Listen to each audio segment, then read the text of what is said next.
ইসলামী bank news top 10।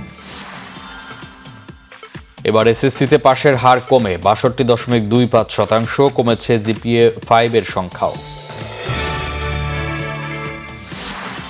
শিক্ষামন্ত্রী doctor আ.ন.ম Ehsanul হক মিলন বলেছেন, মন খুলে গান গাওয়া যায়, কিন্তু মার্কস দেয়া যায় না। শিক্ষার্থীদের সৃজনশীলতা ও দক্ষতা বাড়াতে কাজ করবে সরকার, বলেছেন উপদেষ্টা মাহাদি আমিন। ঢাকার সাথে সুসম্পর্ক চান ভারতের প্রধানমন্ত্রী নরেন্দ্র মোদী। প্রধানমন্ত্রী তারেক রহমানকে জানিয়েছেন দীনেশ ত্রিবেদী। ফ্যাসিবাদী শাসন দেশকে ঋণ নির্ভর, অর্থনৈতিক পঙ্গু করে গেছে, বললেন প্রধানমন্ত্রী তারেক রহমান। জুলাই গণ অভ্যুত্থানের সময় আন্দোলনকারীদের উপর হামলার সংবাদ প্রচার করা টেলিভিশন চ্যানেল বন্ধে তখনকার তথ্য ও সম্প্রচার প্রতিমন্ত্রীকে নির্দেশ দিয়েছিলেন ওবায়দুল কাদের।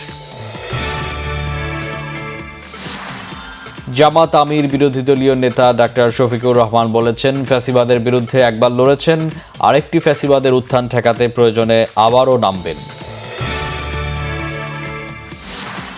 রাষ্ট্রপতি পদে 11 দলীয় ঐক্যের মনোনীত প্রার্থী এলডিপি চেয়ারম্যান ডক্টর অলি আহমদের পক্ষে মনোনয়নপত্র সংগ্রহ করেছেন জোট নেতারা।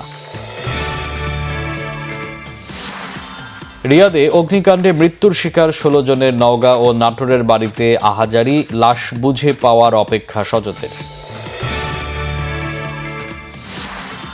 আবারও জেনজি বিক্ষোভে উত্তাল ভারত। ককরোচ জনতা পার্টির ভারতব্যাপী বিক্ষোভের পর এবার রাস্তায় নেমেছে ঝাড়খণ্ডের তরুণ শিক্ষার্থীরা। 13 আগস্ট থেকে ডারওয়েনে বাংলাদেশ অস্ট্রেলিয়া প্রথম টেস্ট। অস্ট্রেলিয়া ব্যাটসম্যানরা যেন বড় ইনিংস খেলতে না পারে, সেই পরিকল্পনা বাংলাদেশের পেসারদের।